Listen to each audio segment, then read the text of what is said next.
बताओ हनुमान, अयोध्या में क्या देखा आपने? प्रतीक्षा, अपने भगवान के दर्शन की प्रतीक्षा। परंतु अब ये प्रतीक्षा निराशा का रूप ले रही है। प्रजा का उत्साह, हर सुख, सब कुछ छिन चुका है। हमें निराशा के अंधकार में आस का दीप जलाना ही होगा। किंतु हनुमान, हमारी प्रतीक्षा इतनी लंबी क्यों? व्यक्ति चाहे जितना थका हुआ क्यों ना हो, जितना भूखा हो, घर में आने से पहले पवित्र होके सारा मैल बाहर छोड़कर आता है। वैसे ही प्रभु श्री राम और माता सीता को भी अपने मन से युद्ध की पीड़ा, विरह का कष्ट धोना होगा। घर की चिंता लिए वो आज इस अयोध्या में पग नहीं रखेंगे। यहाँ से पूर्व प्रभु को माता का तीर्थ कराना आवश्यक है। भैया, ऐसी परिस्थिति में तीर्थ गए? तीर्थ केवल इसलिए नहीं होते कि दुख में भगवान का सानिध्य मिले, बुरे समय में शक्ति मिले, बल्कि सुख के शुभ आरंभ के लिए, अपने अंतर मन के दर्शन के लिए किया जाता है। बीते हर दुख को भुलाकर एक सुंदर कल के स्वप्न के लिए किया जाता है। नए आरंभ के लिए, ना कि ऊर्जा पाने के लिए किया जाता है। हर उस स्थान पर जहां प्रभु श्री राम ने माता सीता के लिए आंसू बहाए, वो इस सृष्टि पर तीर्थ की उपमा पा चुका है। प्रभु ने वनवास का हर कष्ट जहां पर भुगता, वो तो संतोष प्राप्ति का स्थान बन चुका है। जहां जहां प्रभु ने संतों का सानिध्य किया, हर वो स्थान पवित्रता का पर्याय बन चुका है। महात्मन भरत, अब आप चिंता ना करें। मर्यादा पुरुषोत्तम मेरे प्रभु श्री राम अपने शब्दों से कभी भी विमुख नहीं होते। प्रभु श्री राम अयोध्या आएंगे, अवश्य आएंगे भैया। आज वो अपने सूर्य के तेज से अमावास की रात को प्रकाशमय करेंगे, और आज हम इस अंधकार को उल्लास और आनंद के दीपों से दूर करेंगे भरत भैया। अयोध्या आज सहस्त्र लाखों लाखों छोटे छोटे दीपों से नहाएगी। प्रभु श्री राम आने को हैं। हो तीरथ पति पुनि देखो प्रयागा, निर्घत जन्म कोटि अग भागा। मैं अयोध्या में भैया के बिना प्रवेश नहीं कर सकता। आप सब जाइए और कह दीजिए अयोध्या वासियों से कि दुख की इस घड़ी को सुख में बदल दे। अमावस्या की इस काली रात्रि को दीपों से पूर्णिमा सा तेज दे। कह दीजिए उनसे कि अयोध्या का कल हमारे श्री राम, माता सीता और लक्ष्मण के साथ पुनः पधार रहे हैं।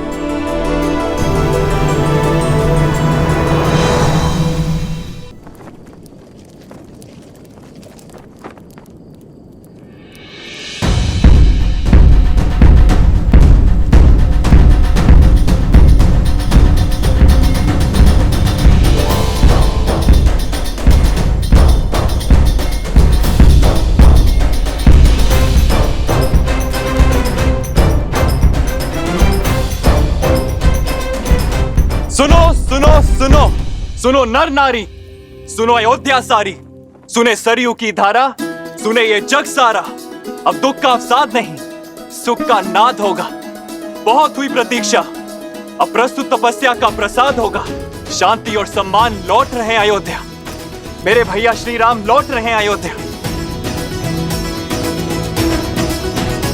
सजा दो पूरी नगरी को, सजा दो हर घर के द्वार, हर आंगन में आनंद की रंगोली सजाओ, हर चौखट पे तोरण चढ़ाओ।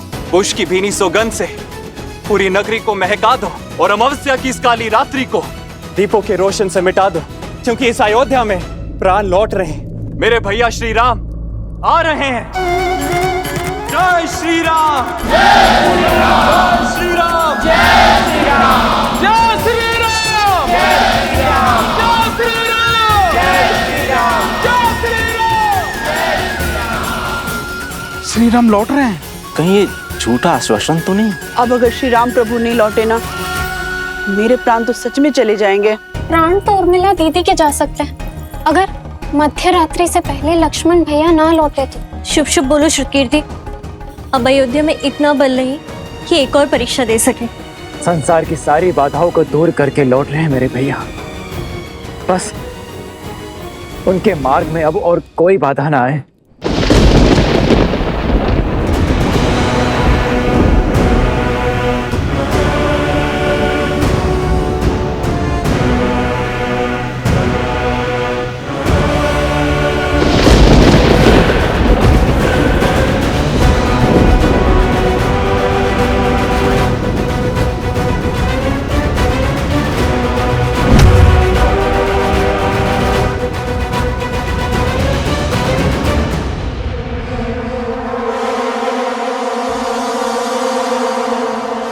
कोई जीवन शेष नहीं है यहाँ।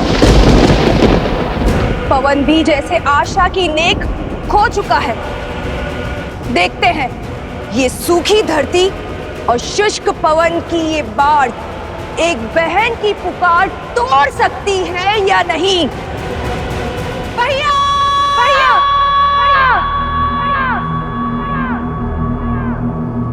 भैया! भैया!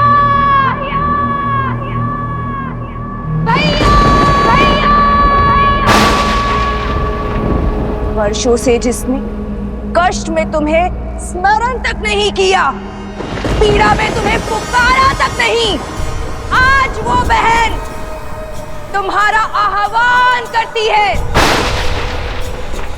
मैं शूर्पणखा, लंकेश रावण की बहन, आपका आह्वान करती हूँ। माना कि उनसे हर नाता तोड़ चुके हैं आप, परंतु वंश का नाता तो नहीं टूट सकता ना। उस नाम का नाता तो नहीं टूट सकता जो समान है। ये बहन आपका आह्वान करती है भैया।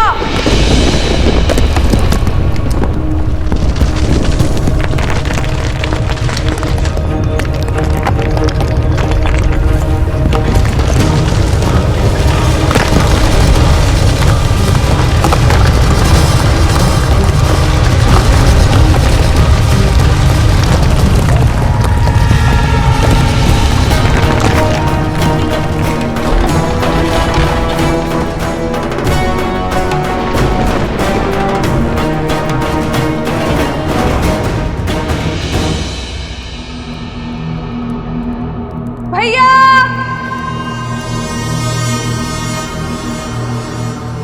भैया!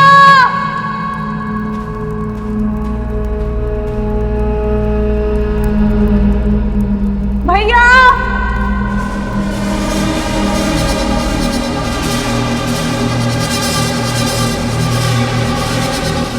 तुम्हारे होने का एहसास है मुझे।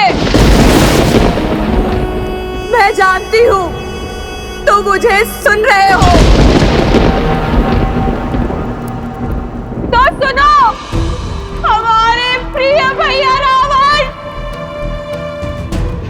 उनका वध हो गया है।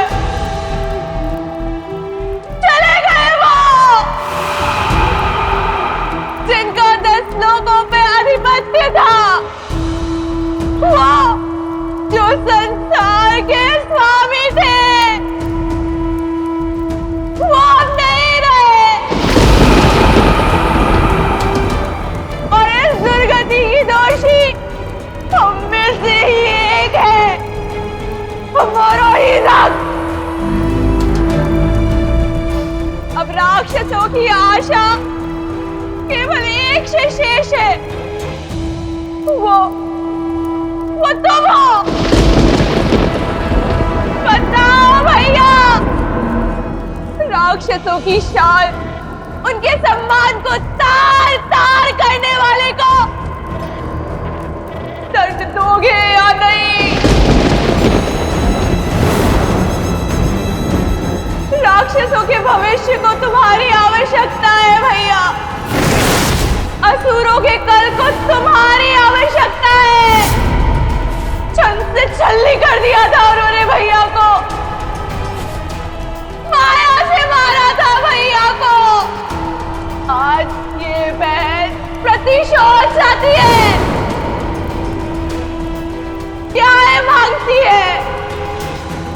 बोलो भैया, न्याय दोगे ना?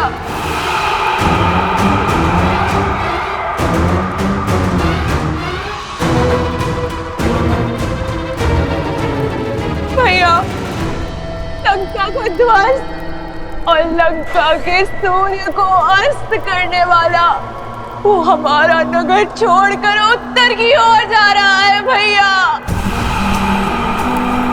और वो भी उस विमान में जो लंका का सम्मान था।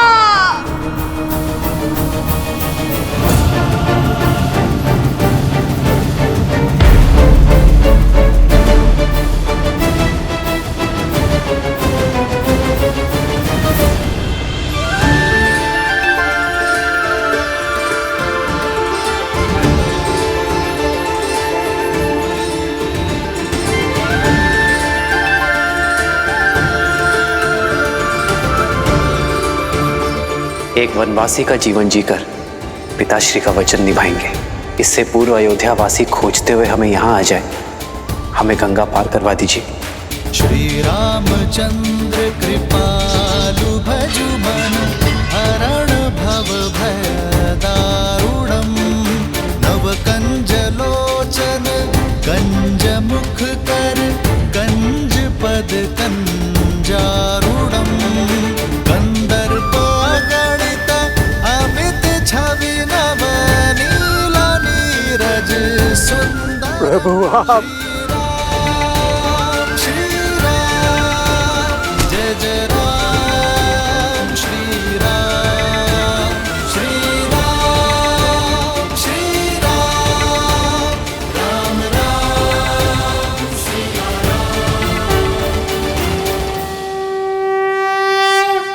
निषाद राज,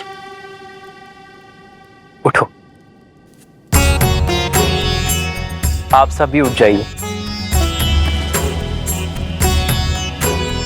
शीश झुकाकर तो सेवक स्वामी से मिलता है निषाद राज, मित्र तो गले लगता है। श्री राम श्री राम श्री राम श्री राम श्री राम श्री राम श्री राम श्री राम। प्रभु, आपका दर्शन पाकर ये निषाद राज स्वयं को संसार का राजा अनुभव कर रहा है। आप लौटे अर्थात आपका वनवास पूर्ण हुआ।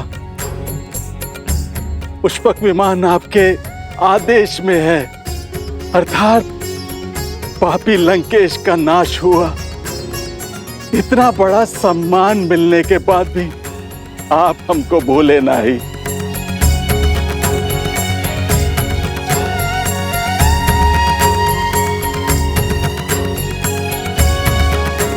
कुछ देना ही चाहते हैं तो पुनः दर्शन देने का आश्वासन देके जाइए। महादेव ने चाहा तो यही होगा। अपना वचन निभाने के लिए आप इन निषाद राज के घर आए। आपने हमारा जीवन तार दिया प्रभु।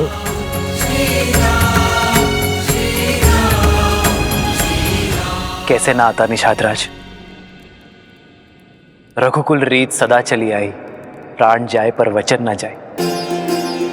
आप ही के कारण तो हम नदी पार कर पाए थे।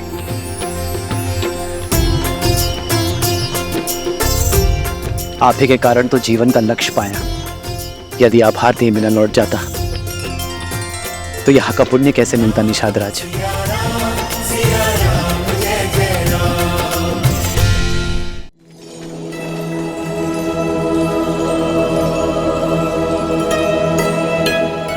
प्रभु, हमें वन के तुच्छवासी जैसन हमरा भोग वैसन हमरा आतिथ्य आप ही को ग्रहण करके प्रसाद बना दीजिए। आपके सम्मान सा भोग बनाने का हमरा सीमा नहीं है, किंतु हमरे हृदय में आपके प्रति असीम प्रेम है। प्रभु स्वीकार करें। प्रेम से बड़ा ना कोई भोग है और स्नेह से बड़ा ना ही कोई उपहार। ये हृदय से दिए हुए फलों को मैं हृदय से स्वीकारता हूं। लाइए। पुनि कृपाल लियो बोली केवटा, दीन है भूषण बसन प्रसादा।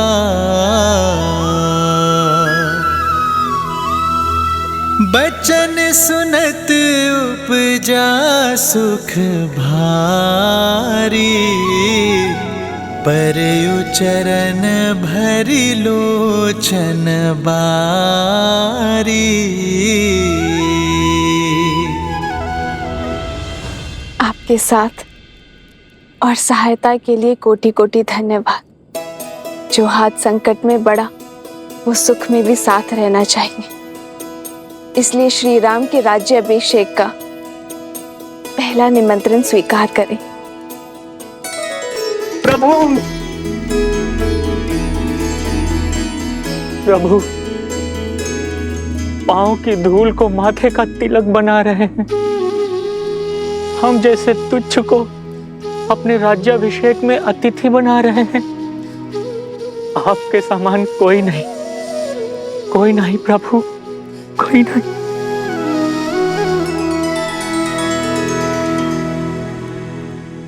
उठिए केवट जी।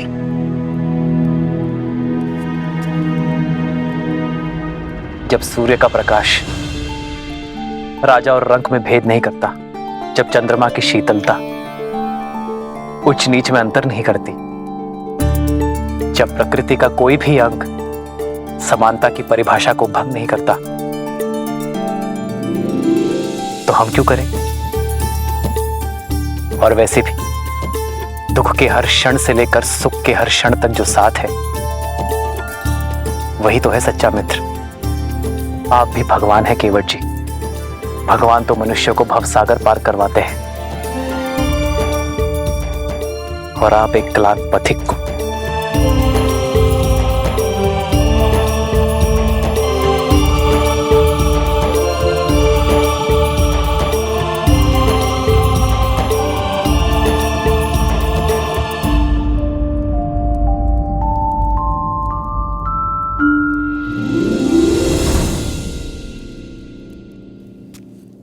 भैया, अब हमें प्रस्थान करना चाहिए। दिन ढलने के साथ साथ अयोध्या वासियों की आस भी ढल रही होगी। हमारे वनवास का तो अंत हुआ, वहां अयोध्या वासियों की प्रतीक्षा का भी अंत होना चाहिए। हाँ लक्ष्मण भैया, हमारे साथ साथ कष्टों की अग्नि में उर्मिला भी तो जली है। उसका उठने का समय हो गया है। जिस प्रकार एक माता अपनी संतान का कोई दुख नहीं भूलती, उसी प्रकार आप भी अन्यों की पीड़ा नहीं भूलती हैं भाभी माँ। आप भी मत भूलिए लक्ष्मण भैया, श्री राम के होते कोई पीड़ा उनके परिवार या उनकी प्रजा को छू भी नहीं सकती। आप विश्वास रखिए, सब शुभ होगा और हम समय से पहुंच जाएंगे।